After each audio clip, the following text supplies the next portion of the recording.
बोलिए श्री प्राणनाथ प्यारे की जय, श्री सद्गुरु महाराज की जय। पूर्ण ब्रह्म परमात्मा सच्चिदानंद स्वरूप आपकी सदा सदा ही जय।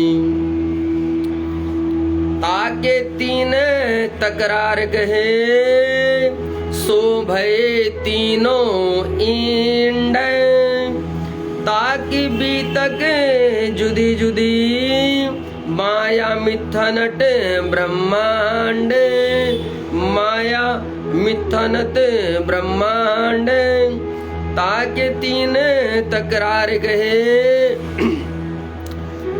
बोलो श्री प्राणनाथ प्यारे की जय, श्री सद्गुरु महाराज की जय। मेरे धाम के अति लाडले मीठे प्यारे साथ जी, आप जानते हैं, आपने सुना है कि किस प्रकार से तीन तकरार हुए। यहाँ पर तीन इंडों के अंदर आकर के लीलाएं हुई, ब्रज, रास और जागनी। ये तीनों ही बिल्कुल अलग अलग हुए और इन तीनों की बीतक बिल्कुल अलग अलग है। वो हम सब सुंदर साथ भली भांति जानते हैं मेरे प्यारे साथ जी।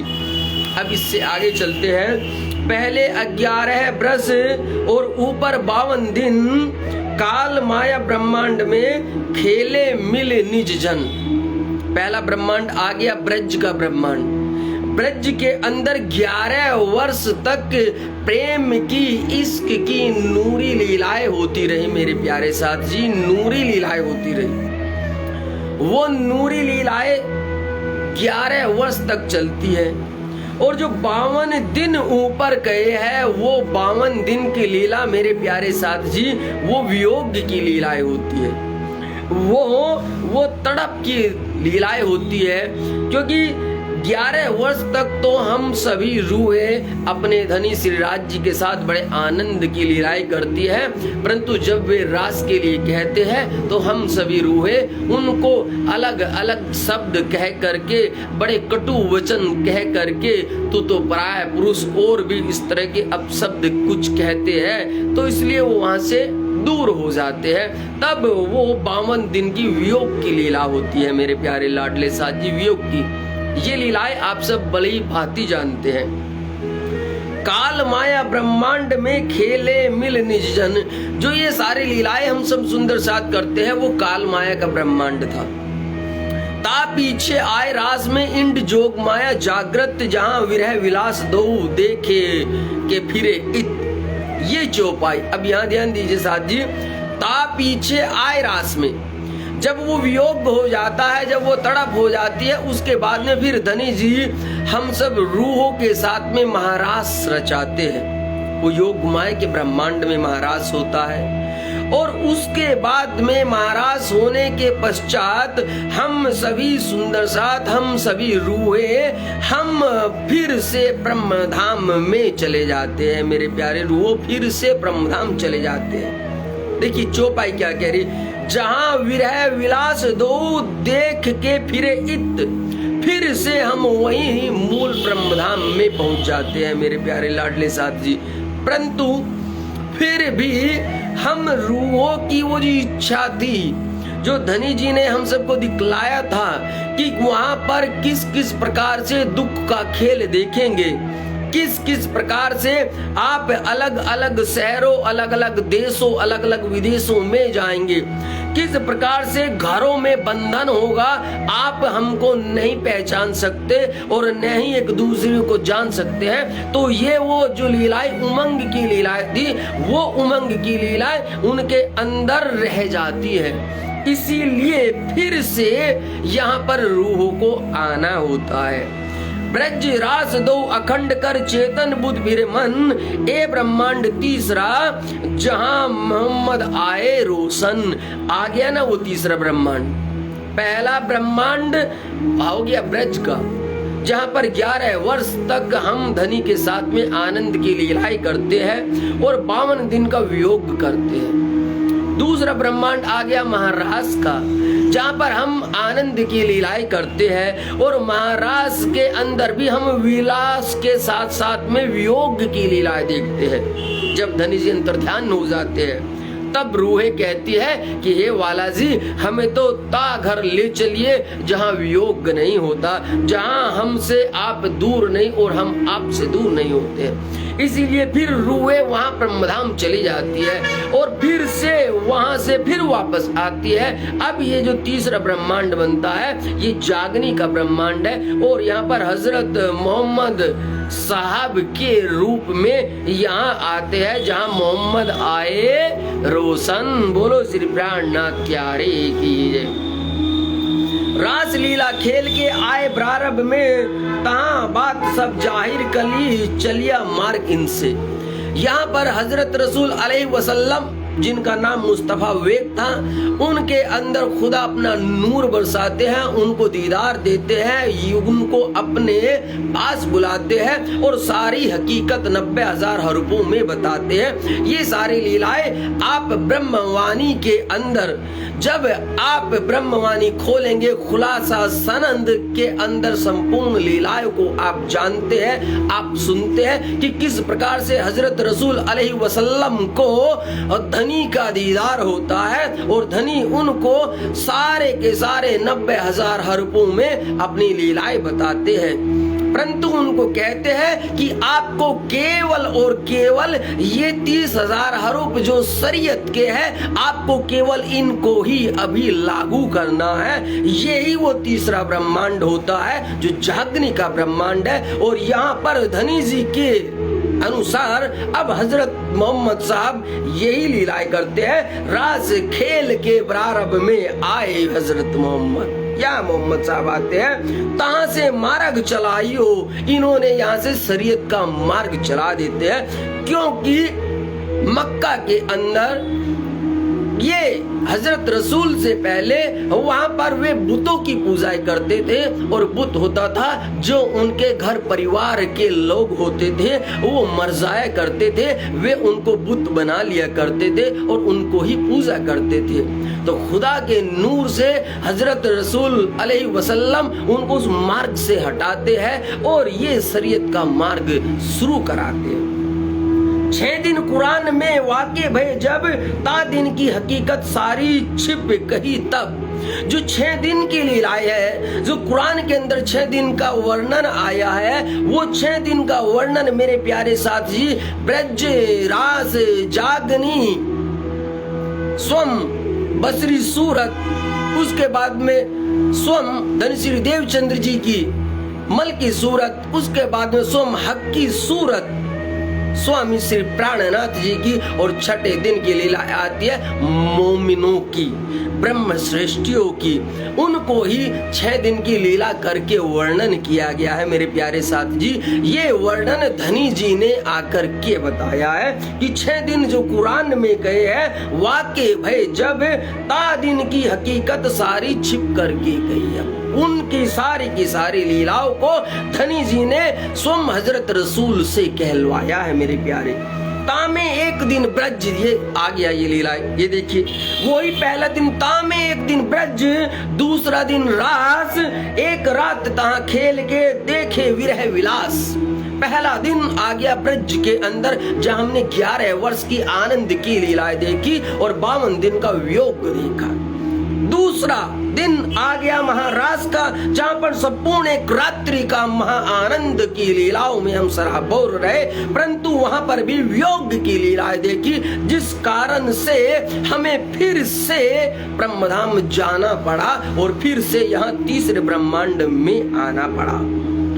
मनोरथ पीछे रहे, आ गई वही चौपाई, मनोरथ पीछे रहे तब तीसरो भ्यो ये इंड, क्योंकि रूहों ने जब ब्रह्मधाम में गए रास खेल करके, तब रूहों ने कहा, हे मेरे वाला जी, हे मेरे धनी जी, मेरे पिया जी, आप तो ये कहते थे कि तुम जुदे जुदे शहरों में जाओगे, अलग अलग जगह जाओगे, एक दूसरे को भूल जाओगे, मुझे भी नहीं पहचानोगे।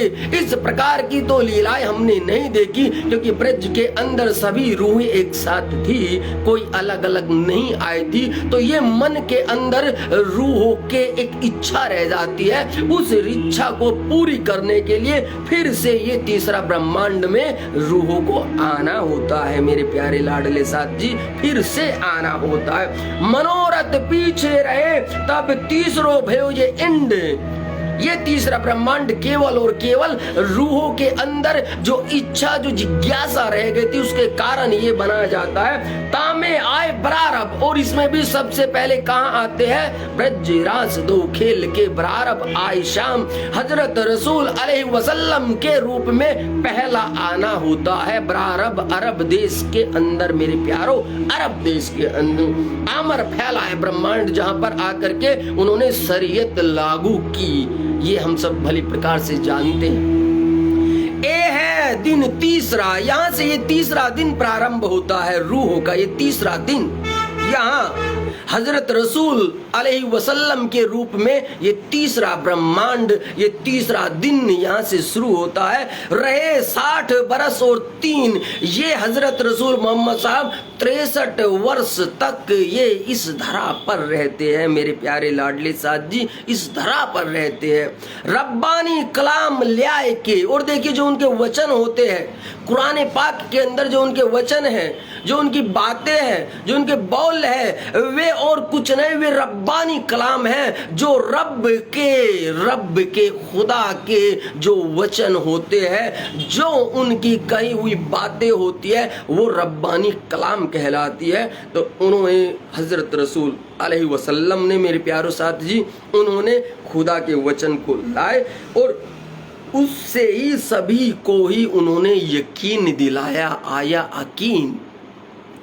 एक कथा बहुत है, विस्तार नहीं है सुमार, पर एक चौथे दिन की सैया करो विचार। अब धनी जी स्वयं कहते महामत जी के धाम दिल के अंदर बैठ करके, अरे मेरे प्यारे लाडले साथ जी, मैं इस कथा को तो तुम्हें बताना चाहता हूँ, हजरत रसूल अलैहि वसल्लम की किस प्रकार से मुस्तफा वेग के अंदर वो नूर उतरता है, किस प्रकार से वो नूरी होते हैं, किस प्रकार से वे रब के कलाम आते हैं, जिन कलाम को वे अपने उन ब्रह्मांड के अंदर आकर के पूरा रोशन करते हैं। परंतु धनी जी यहाँ कहते हैं ए है बड़ो विस्तार मेरे प्यारो, ये बहुत बड़ा विस्तार है, इसको ब्रह्मवाणी से समझा जाता है। सनंद के अंदर संपूर्ण लीलाएं आती है मेरे प्यारो। लेकिन धनी जी कहते हैं पर ए चौथे दिन की सैया करो विचार। हे मेरे प्यारे लाडले साथ जी, मैं आपको उस चौथे दिन की लीला की तरफ लेकर के चल रहा हूं, जिसको आपको अब विचार करना है, जिसको आपको देखना है। बोलो श्री प्राणनाथ प्यारे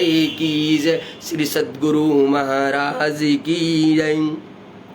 जब मोहम्मद साहेब की 9 सदी भी तक 9.25 बाकी रहे 10वीं के बुजरक, और साल 9 से 90 मास न हुए रसूल को, जब रू अल्लाह मिसल गाजियों मोमिन उतरे, तब जब हजरत रसूल मोहम्मद अलैहि वसल्लम को इस धरा से गए हुए, यहाँ से धामगमन हुए, यहाँ से इंतकाल हुए, उनको 63 वर्ष के बाद उनका इंतकाल होता है। परंतु धनी जी कहते हैं कि साल 9 से 90 मास न हुए रसूल को, जब हजरत रसूल को यहाँ से गए हुए 990 साल और 9 महीने हो जाते हैं, तब ये लीलाएं घटित होती है। तब से चौथा दिन आता है, क्योंकि रू अल्लाह मिसल गाजियों मोमिन उतरे, तब क्योंकि तब हजरत रसूल मोहम्मद साहब के जाने के बाद में कौन आते हैं? स्वयं श्यामा महारानी आती है ब्रह्मधाम से, जो धन श्री देवचंद्र जी के तन के अंदर आकर के विराजमान होती है। यहीं से ही ये चौथा दिन शुरू होता है मेरे प्यारो, यहीं से ही चौथा दिन शुरू होता है। बोलो श्री प्राणनाथ प्यारे की जय, सतगुरु महाराज की जय। अब यहीं से ही धन श्री देवचंद्र जी की बीतक प्रारंभ होती है मेरे प्यारे लाडले साथ जी। संबत 1638 से आसो सुदी 14 को जन्मे श्री देवचंद्र जी, आए प्रगटे मारवाड़ में, आए प्रगटे मारवाड़ में। ये आप सब जानते हैं, सतगुरु धन श्री देवचंद्र जी का जब जन्म होता है तो वे संबत 1638 में आते हैं, आसो सुदी 14 के दिन। परंतु इस चौपाई का अब तीसरा चरण को देखिए, इस चौपाई के तीसरे चरण को बड़े ध्यान से सुनिए। जन्मे दिन श्री देवचंद्र जी, किनका जन्म होता है उस दिन धन श्री देवचंद्र जी का जन्म होता है। परंतु चौथा चरण कहता है आए प्रगटे मारवाड़ मुंह आए प्रगटे। एक तो जन्म हो रहा है, उसके बाद में प्रकट हो रहा है। यही लीला है मेरे प्यारो, यही लीला है। जन्म होता है देवचंद्र जी का, जन्म होता है मेहराज ठाकुर का, जन्म होता है आपका और हमारा। परंतु जो प्रकट होता है, प्रकट की लीलाएं होती है, वो जन्म और मरण से रहित होती है। प्रकट होती है नूरी लीला। जो नूर बसता है वो प्रकट होता है मेरे प्यारों, वो प्रकट तो श्री श्यामा जी महारानी यहाँ प्रकट होती है। धन श्री देवचंद्र जी के धाम दिल के अंदर श्री श्यामा जी प्रकट होती है। बोलो श्री श्यामा महारानी की जय, धन श्री देवचंद्र जी की जय। एक एक शब्दों को बड़े ध्यान से समझना है मेरे प्यारे साथ जी, तभी आप जान पाएंगे कि ये बीतक क्या कहती है, क्या कहती है। तामे गाम उमरकोट मतु मेहता घर अवतार, माता जो कुंवरी बाई ताको कहियो विस्तार। धन श्री देवचंद जी का जो गांव होता है वो उमरकोट गांव होता है। मतु मेहता के घर पर ये अवतार लेते हैं, अर्थात इनके पिताजी का नाम मतु मेहता होता है और माता जी श्री कुंवरी बाई होती है। इसका बहुत विस्तार है मेरे प्यारो, इसका बहुत विस्तार है। जब जन्मे मारवाड़ में घर अति आनंद नार, यह बधाई ब्रह्मांड में त्रिगुण समेत विस्तार। जब वहां पर वो इकलौता पुत्र उत्पन्न होता है, वो पैदा होता है, तो वहां पर खुशियों का उनके कोई ठिकाना नहीं रहता है, वे बड़े आनंद में होते हैं। परंतु इस बधाई को देने के लिए गांव के नरनार तो सभी आ रहे थे, परंतु एक और लीला होती है कि स्वयं त्रिगुण भी इस बधाई को देने के लिए आते हैं मेरे प्यारे। त्रिगुण भी, ब्रह्मा विष्णु महेश भी यहाँ आते हैं और वो बधाई देते हैं। अब बताइए, ब्रह्मा विष्णु महेश क्या देवचंद्र जी को बधाई देंगे? नहीं, वे जो उनके अंदर आई हुई श्यामा महारानी है, जो ठकुरानी है, जो ईसा रूह अल्लाह है, वे उनको नतमस्तक करने के लिए, उनको सजदा बजाने के लिए, उनको प्रणाम करने के लिए त्रिगुणातीत भी यहाँ आते हैं मेरे प्यारो। वे भी आते हैं और वे भी उनको प्रणाम करते हैं। श्री ठकुरानी जी को, श्री श्यामा जी को, ईसा रूह अल्लाह को, उनको प्रणाम करते हैं मेरे प्यारो, उनको प्रणाम करते हैं। सुखदाई सबन को अखंड करनहार, विश्व बंदे अक्षर लो सुखे परीक्षित सो कहियो विचार। इस प्रकार का वहां पर आनंद ही आनंद की लीलाएं होती है। संपूर्ण गांव के अंदर आनंद की लीलाएं होती है, जिसका वर्णन स्वयं विश्व बंदे अक्षर लो, यहाँ तक नहीं अक्षर ब्रह्म तक भी उस लीलाओं का वखान जाता है, क्योंकि स्वयं श्री ठकुरानी जी जो आई है, जो अक्षर ब्रह्म, जिनका खेल देखने की इच्छा थी, जिनका लीलाएं जानने की इच्छा थी, वो सोम श्यामा महारानी अब यहाँ आई है। तो अब वे यहाँ पर वो आनंद की लीलाएं देख रहे हैं। सतयुग के बीज भूत इनो बीच रहो विस्तार, होवे सब में जाहिर अखंड ए संसार। और ये लीलाएं, ये ब्रह्मधाम का अलौकिक ज्ञान जो अब अवतरित होने वाला है, इससे ही इस संसार को अखंड मुक्ति प्रदान होती है मेरे प्यारों, अखंड मुक्ति। क्योंकि सतयुग से लेके द्वापर, त्रेता और कलयुग और 28 कलयुग से पहले 27 कलयुग तक ये ब्रह्म ज्ञान नहीं आया था, ये नूर नहीं आया था। जो नूर अब आया है, इसी नूर से ही ये संसार अखंड होने जा रहा है मेरे प्यारे साथ जी, अखंड होने जा रहा है। सोई वेद कतेब में इनो की लिखी साख, और उपनिषद भागवत में लिखी बानी ये भक्त। धाम धनी ने रूह के आने की सारी लीलाएं, उनको संकेतिक मात्र से सभी उपनिषदों में, वेदों और कतेबों में पहले ही लिखवा रखा है। पहले ही पता है कि रूहें आएंगी, वे यहाँ क्या क्या करेंगी, ये सारा का सारा वर्णन पहले ही सभी शास्त्रों में लिखा हुआ है।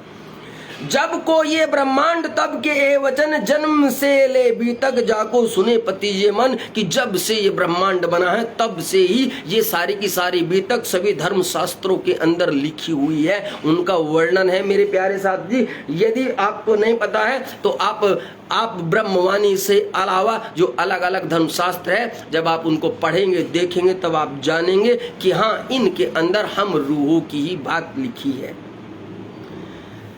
ताकि ग्रंथ भाषा में ने आप अपने किए सब एक मिलाए खोल दीजिए ए वस्तु पावे तब। कहते कि सब धर्मशास्त्रों को अलग अलग करके यदि खोल दिया जाता है और बातों नहीं मायने लिए जाते तो अंदर से जब इनके मायने लिए जाते तब ये एक मायने बनते हैं प्यारे। एक सारे के सारे धर्मशास्त्र एक की ही वचनवाणी कहते हैं, एक की तरफ ही इशारा करते हैं। लेकिन ये तब होगा जब आप इसको ब्रह्मवाणी से खोलेंगे, जब आप इसको तारतम्य इल्म से जानेंगे तब। सोई शरत कुरान में लिखी 120 बरस 4 5 छठा दिन तब जाहिर होवे अब चौथा दिन यहीं पर आ गया धनी श्रीदेव चंद्र जी का। 5वां दिन आ जाता है स्वम हक्की स्वरूप का, स्वम महामती प्राणनाथ जी का, और छठा स्वरूप आ जाता है ब्रह्म मोमिनों का। और ये कहा कि इनकी शरत जो होगी वो 120 वर्ष तक होगी। ये 120 वर्ष तक ये लीलाएं करेंगे और क्या करेंगे, तब जाहिर होवे अरस, तब जा करके अर्श मूल ब्रह्मधाम यहाँ जाहिर होगा। क्योंकि अब चौथे दिन में धन श्री देव चंद्र जी का प्रादुर्भाव हो गया है, श्री श्यामा जी महारानी आ गई है। 5वें दिन में हकी स्वरूप स्वामी श्री प्राणनाथ जी लीला करते हैं और छठे स्वरूप पे छठे दिन के अंदर हम सब मोमिन ब्रह्म सृष्टियां लीलाएं करती है। बोलो श्री प्राणनाथ प्यारे की जय, श्री सतगुरु महाराज की जय। सब सृष्टि सजदा करे होवे जाहिर अखंड धाम। जब चौथे दिन से ही पूर्ण ब्रह्म परमात्मा का वो अखंड धाम ब्रह्मधाम का दिव्य नूर यहाँ बरसने लगेगा, जब ब्रह्मधाम की एक एक लीलाएं यहाँ देखने लग जाएंगे, यहाँ सुनने लग जाएंगे, तभी से ही यहाँ पर होवे जाहिर अखंड धाम। तब यहाँ पर वो अखंड धाम जो ब्रह्मधाम है, जिसे दिव्य धाम कहते हैं, जिसे अर्श अजीम कहते हैं, वो यहाँ पर जाहिर हो जाएगा मेरे प्यारो, वो यहाँ पर जाहिर हो जाएगा। जो अब से पहले नहीं हुआ था, जो अब से पहले नहीं हुआ था, वो यहाँ पर अब जाहिर हो जाएगा मेरे प्यारो। अब कब? तब होगा जब चौथे दिन में धन श्री देव चंद्र जी यहाँ प्रकट हो गए, श्यामा महारानी प्रकट हो गई है। जो दृष्टि सुपन जीव को नहीं लगी मिने लगार, सो दृष्टि अखंड सुख में पहुंचे नूर के पार। देखिए, जो अब तक यहाँ निराकार को भी पार नहीं कर सकती थी ये दृष्टि, जो अब तक वेदों ने केवल अगम अगम निगम करके कह दिया था, उसको धनी श्री देव चंद्र जी के अंदर आए हुई श्यामा महारानी ने अब ब्रह्मधाम का नूर बरसाएगी। और फिर ये नूर के पार, अक्षर के भी पार ब्रह्मधाम को साक्षात देखेंगे मेरे प्यारो, देखेंगे। इतनी बड़ी बड़ाई हम सब रूहों की है मेरे प्यारो, हम सब रूहों की है। इतना बड़ा मर्तबा है हम सब का, इतना बड़ा मर्तबा। ए सुध जोले आए रू अल्लाह चौथे आसमान, तीन सेती प्राप्त भई त्रिगुण सृष्टि पहचान। कौन लेकर के आए? ईसा रूह अल्लाह लेकर के आए, ईसा रूह अल्लाह। श्यामा जी महारानी स्वयं आई है लेकर के धन श्री देव चंद्र जी के धाम दिल के अंदर जो विराजमान हो चुकी है, वो श्यामा महारानी चौथे आसमान से, वो लाहूत से, वो वहां से ब्रह्मधाम से वो इस नूर को लेकर के आई है, हाहूत से प्यारो, हाहूत स्वम रंग महल के लीलाए, रंग महल की लीलाएं लेकर के आई है। तब इस लीला को जब जाहिर करेंगे तो त्रिगुण सृष्टि पहचान, तो त्रिगुण को भी इस ब्रह्म सृष्टि की पहचान होगी कि हाँ ये कौन ब्रह्म सृष्टि है, जिनके लिए त्रिगुण भी उनको सजदा करते हैं मेरे प्यारो, उनको सजदा करते हैं। तीन स्वरूप की भी तक जन्म से लेकर सो को आगे सयन को ये चर्चा सब ऊपर। इसलिए है मेरे प्यारे साथ जी, हम आपको उन्हीं नूरी स्वरूप की भी तक बताने जा रहे हैं, अर्थात श्री श्यामा जी महारानी की। आप सबको, क्योंकि सो कहो आगे सयन को, ये हम अपनी रूहों को, अपनी ब्रह्म सृष्टियों को कह रहे हैं। ये चर्चा सब ऊपर, जो ये चर्चा सब के ऊपर है, इससे ऊपर और कोई चर्चा नहीं होती है मेरे प्यारों, और कोई चर्चा नहीं होती है। जब भया बरस 11वां तब मन उपजो विचार, मैं कौन कहाँ थे आयो कहाँ मेरो भरतार। जब धनी श्री देवचंद्र जी की उम्र मात्र 11 वर्ष की होती है, उस अबोध बालक की तरह जब धनी श्री देवचंद्र जी की उम्र होती है, तब उनके मन के अंदर ये प्रश्न उत्पन्न होता है, मैं कौन हूँ, मैं कहां से आया हूं और मेरा भरतार कौन है। केवल ये 3 प्रश्न उपजते हैं मेरे प्यारो उस 11 वर्ष के नन्हे से बालक के अंदर। केवल पूछत फिरे परदेश में कहाँ है परमेश्वर, जिन सबको पैदा किया सो कहाँ है सब ऊपर। धनी श्री देवचंद्र जी वो अबोध बालक 11 वर्ष का बालक पूछता है अपने गांव में उमरकोट में, पूछता है उनसे सबसे बड़े बुजुर्गों से, मुझे ये बतला दो मैं कौन हूँ, मैं कहाँ से आया हूँ और मेरा भरतार कौन है। ये चारों तरफ पूछते हैं, मुझे बतलाओ कौन कहाँ है परमेश्वर, जिन सबको पैदा किया, जिसने सबको पैदा किया है मुझे बताओ सो कहाँ है सब ऊपर। जिसको कहते हैं कि वो ऊपर ऊपर है, मुझे भी बताओ। ये धनी श्री देवचंद्र जी मात्र 11 वर्ष की उम्र में ये प्रश्न पूछने लग जाते हैं मेरे प्यारे साथी, पूछने लग जाते हैं। कितना अबोध बालक और पूछता भी है तो क्या पूछता है। को कहो वह घट घट है व्यापक संसार, तब जानिया वह निकट है ये ग्रहों में सार। सब कहते हैं अरे वो तो घट घट के अंदर है, तुझ में भी है मुझ में भी है, ये जर्रे जर्रे में है। तो जब वे ऐसा सुनते हैं तो तब उनको लगता है धनी श्री देवचंद्र जी को, उस 11 वर्ष के बालक को, कि जब वो घट घट में है तुझ में भी और मुझ में भी, तो वो बहुत नजदीक है, बहुत पास है। क्योंकि तू मेरे सामने खड़ा, तेरे अंदर परमात्मा है, तो तुझसे ज्यादा नजदीक मेरे और कौन है मेरे प्यारो, और कौन है। तो यहाँ पर वो बालक सोचता है कि इससे ज्यादा नजदीक परमात्मा नहीं है, इससे ज्यादा नजदीक वो मेरा भरतार नहीं है जिसको मैं ढूंढ रहा हूँ, जिसको मैं पाना चाहता हूँ। तो वो बड़ा प्रसन्न होता है कि वो तो सबसे नजदीक है।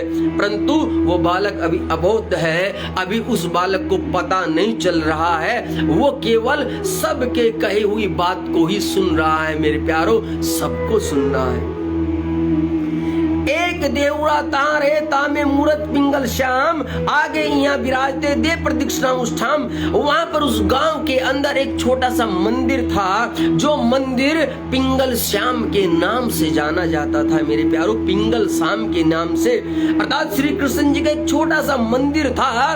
तो वो बालक 11 वर्ष का बालक सोचता है कि परमात्मा जब इतने नजदीक है तो इस मंदिर में तो जरूर ही होंगे। और वो बिना किसी को कुछ बताए चोरी से चुपके से आता है और वहां उसकी प्रदक्षिणा अर्थात उस मंदिर की परिक्रमा करने लगता है मेरे प्यारो, परिक्रमा करने लगता है। सोचिए एक 11 वर्ष का अबोध बालक जो केवल और केवल सुनता है अपने गांव वालों से, बड़े बुजुर्गों से कि परमात्मा तुझ में भी परमात्मा है, मुझ में भी परमात्मा है, परमात्मा बहुत नजदीक है, उसको यकीन हो जाता है, विश्वास हो जाता है। और अपने उस गांव के अंदर जो श्री कृष्ण जी का एक मंदिर था वो वहां पर आता है और उस मंदिर की परिक्रमा करने लगता है मेरे प्यारो, परिक्रमा करने लगता है।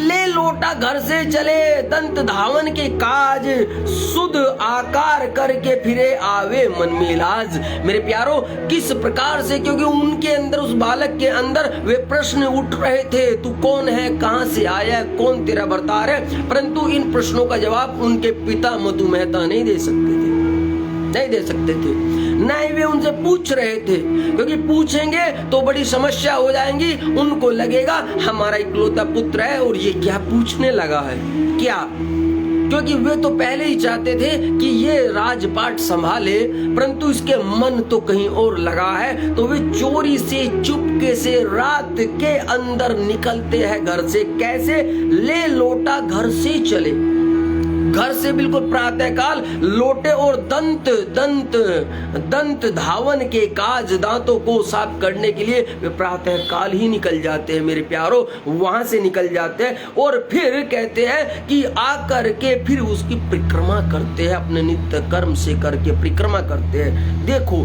कैसी लगन मेरे प्यारो, कैसी लगन उस 11 वर्ष के बालक के अंदर पैदा हो रही, कैसी लगन। नित्य इत प्रतीक्षणा देवे एक पहर, पूरे के पूरे 3 घंटे मेरे प्यारो 3 घंटे तक वो नन्हा सा बालक 11 वर्ष का बालक 3 घंटे तक स्वयं श्री कृष्ण जी का जो वो मंदिर था उनके गांव में उसकी परिक्रमा करते थे, उसकी परिक्रमा, और रोज नित्य परिक्रमा करते थे, रोज नित्य। अब आप सोचिए, अभी उस बालक के पास तारतम्य इल्म नहीं आया है, उसके पास में ब्रह्मधाम की लीलाएं नहीं पता चली है, लेकिन फिर भी वो 3 घंटे केवल मात्र 3 प्रश्न का जवाब जानने के लिए परिक्रमा करता है। तू कौन है, कहां से आया है, कौन तेरा अवतार है। परंतु मेरे प्यारे साथ जी, आज हम सबके पास में ब्रह्म लीला है, ब्रह्म ज्ञान है, ब्रह्म ज्ञान है, तारतम्य है, रूह अल्लाह का इल्म है, ब्रह्मधाम है, परंतु फिर भी शायद ही कोई ऐसा सुंदर साथ होगा जो 1-1, 2-2 घंटा मंदिरों में परिक्रमा करता हो, 1-1, 2-2 घंटा। ये ही वो दर्द है मेरे प्यारो, ये ही वो दर्द है। यहाँ तो बिना हक को जाने, बिना खुदा को जाने, बिना उसकी पहचान किए एक नन्हा सा बालक 3 घंटे परिक्रमा करता है, 3 घंटे। और हमें सब कुछ पता होने के बाद भी हमसे प्यारे 1 घंटा भी परिक्रमा नहीं होती है, 1 घंटा भी। तो ये लीला होती है, ये होती है पहचान, ये होता है अपना, कि अपनापन कौन होता है। बोलो श्री प्राणनाथ प्यारे की जय, धनी सतगुरु देवचंद्र जी महाराज की जय। उस देश में साध संत आवत नाही कोई, जल कसनी देख के काहू ने आवन होए। क्योंकि जो वो उमरकोट गांव था वो एक रेतीला गांव था मेरे प्यारो, और वहां पर पानी की बहुत कमी थी, इसलिए जो साधु संत होते थे वे बहुत कम उस गांव में आते थे, ज्यादा साधु संत उमरकोट गांव में नहीं आते थे। एक बार मतु मेहता संग आए हेत कच्छ देश, ता देउरे साध बहुत देख बीच विदेश। अब एक बार क्या हुआ, क्योंकि उनके पिता मतु मेहता जो थे वो प्यारे एक व्यापारी थे, एक व्यापारी। और जब वे व्यापारी थे तो अपने व्यापार को बढ़ाने के लिए वे प्यारे इस देश से अर्थात इस गांव से दूसरे गांव में जाते थे। दूसरे गांव कौन सा, कच्छ देश दूसरा गांव मेरे प्यारो, कच्छ देश दूसरा गांव। तो एक बार उन 11 वर्ष के बालक को उनके पिता हाथ पकड़ के व्यापार कराने के लिए दूसरे गांव ले जाते हैं, अर्थात दूसरे देश ले जाते हैं। ता बेर मतु मेहता संग आए कच्छ देश को वे आए, ता देवरे साधु बहुत। जब उन्होंने वहां देखा कि यहाँ तो बहुत साधु संत है, बहुत ज्यादा साधु संत है, तो वो नन्हा सा बालक 11 वर्ष का बालक बड़ा प्रसन्न होता है, क्योंकि उसने अपने गांव के अंदर तो साधुओं को नहीं देखा था। और वो प्रश्न क्यों होता है, वो खुश क्यों होता है मेरे प्यारो, क्यों? क्योंकि उनको लगता है कि ये जो साधु संत है शायद ये मेरे प्रश्नों का जवाब देंगे, मुझे ये बतलाएंगे मैं कौन हूँ, मैं कहाँ से आया हूँ और मेरा भरतार कौन है, ये जानने के लिए, ये उनसे बात करने के लिए बड़े प्रसन्न हो जाते हैं, बहुत प्रसन्न हो जाते हैं। केवल मात्र ये भी देख रहे हैं। उनके पिताजी ने, मतु मेहता ने वहां पर लगभग 2-3 दिन रहे, परंतु बालक छोटा, नन्हा बालक पहली बार बाहर आए, उसका हाथ नहीं छोड़ रहे, हाथ नहीं छोड़ा, उनका हाथ पकड़ के आप अपने साथ रखा। क्यों? क्योंकि अबोध बालक था, कहीं खो ना जाए, कहीं गुम ना हो जाए, इसलिए उस बालक को हाथ पकड़ के साथ साथ चलाते रहे, लेकर के जाते रहे। लगभग 3-4 दिन तक वे कच्छ देश में रहे, अपना व्यापार करते रहे। लेकिन जिन जिन गलियों में को वो जाते थे पिता के संग, तो वहाँ हर गली में उनको साधु संत दिखलाई देते थे, तो वे अंदर से बड़े प्रसन्न होते थे, बड़ा आनंद आता था कि यहीं पर ही यही है जिनसे मुझे बात करनी है, जिनसे मुझे जानना है। उनके अंदर बड़ी प्रसन्नता होती है उस बालक के अंदर।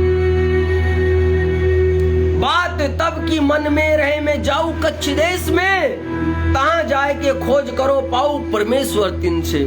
ये उस बालक के अंदर बात घर कर गई, घर कर गई और बैठ गई कि यदि कोई मुझे बतला सकता है कि वो पूर्ण ब्रह्म परमात्मा कहाँ है, कहाँ रहता है, मैं कौन हूँ, मैं कहाँ से आया हूँ, तो मेरे इन प्रश्नों का जवाब केवल और केवल कच्छ देश के अंदर मिल सकता है मेरे प्यारों, कच्छ देश के अंदर। क्योंकि वहां पर मैंने बहुत सारे साधु संतों को देखा है, बहुत साधु संतों को। तो ये बात उस नन्हे से बालक के दिल के अंदर बैठ जाती है मेरे प्यारों, बैठ जाती है। और वो सोचता है कि जब भी जैसे भी मुझे वक्त मिलेगा मैं यहाँ से कच्छ देश में जाऊंगा और उन साधु संतों के चरणों में नतमस्तक होऊंगा और उनसे पूछूंगा कि मुझे बताओ मैं कौन हूँ, मैं कौन हूँ। ये मात्र 11 वर्ष का बालक के अंदर ये उत्पन्न हो रहा है मेरे प्यारों।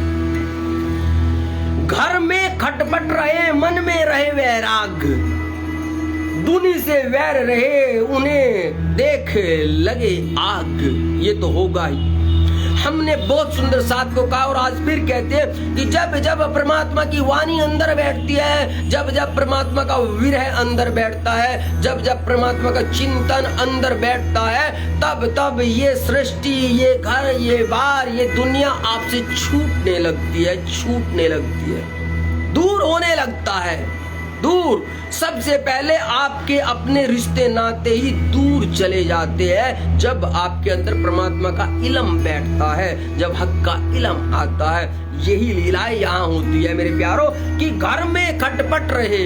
अब घर में तो खटपट रहेगी ना, इकलौता बालक, इकलौता पुत्र, बड़े लाड प्यार से पाला है। पिताश्री आते हैं, मतु मेहता कहते हैं भाई बाजार से ये काम कर लेना, ये व्यापार का काम कर लेना, परंतु वो घर से तो निकल जाए लेकिन व्यापार का कोई काम ना करे, कोई काम ना करे। वो केवल और केवल अपनी धुन में रमा रहता है। मैं कौन हूँ, मैं कहाँ से आया हूँ, मेरा कौन भरतार है, मुझे कैसे साधु संत मिलेंगे, मैं कैसे कच्छ देश जाऊंगा, ये उसके अंदर रहता है। तो जब शाम को लौट करके घर में आता है तो फिर तो खटपट तो होगी ना। पिताश्री फिर तो उनको 4-5 सुनाएंगे ना, तो खटपट होनी तो स्वाभाविक है मेरे प्यारों, स्वाभाविक है। क्यों? क्योंकि धनश्री देवचंद्र जी के अंदर उस 11 वर्ष के बालक के अंदर वैराग आ गया था, उनके मन में रहे वैराग प्यारो, मन में वैराग आ गया था। दुनी से वैर रहे, उन्हें देख लगे आग कि ये दुनिया मेरी नहीं है, मैं इस दुनिया का नहीं हूँ। इस दुनिया को जब जब देखता हूँ तो मेरे अंदर आग धधकती है, आग मेरे प्यारो, आग धधकती है। देसी खापन बहुतो कर कर थके सब कोय, ए फिराए ज्यों फिरे कहे समझावे सोए। इस प्रकार से जब मतु मेहता कहते हैं अरे लगता है हमारा बालक तो बिगड़ गया है, लगता है गलत संगत में बैठने लगा है, अरे लगता है इसके ऊपर कुछ ओपरा टोटका हो गया है। क्यों? क्योंकि ये तो बिल्कुल चुप चुप रहता है, ये तो शांत रहता है, इससे हम कुछ पूछते हैं ये कुछ जवाब नहीं देता है, हम कुछ बोलते हैं ये कुछ और बताता है। तो लगता है कि इसका तो ऊपर का मानसिक संतुलन खराब हो गया, ऐसा मतु मेहता सोचते हैं। तो वे सिखापन देते हैं, वे भी उनको समझाते हैं। और जो आसपास के उनके जानकार लोग थे, सगे संबंधी लोग थे, वे आते हैं और आकर के उनको, उस बालक को, नन्हे से बालक को, मात्र 11 वर्ष के बालक को, मात्र 11 वर्ष का बालक कितना बड़ा होता है, कितना बड़ा होता है 11 वर्ष का बालक, उस बालक को आकर के समझाते हैं कि अरे प्यारे देवचंद्र ऐसा ना कर, ऐसा ना कर, तू अपने पिताश्री को भी जान, उनकी वाणी को समझ मेरे प्यारो, उनकी वाणी को समझ। तो सब सिखापन देने लगते हैं मेरे प्यारो।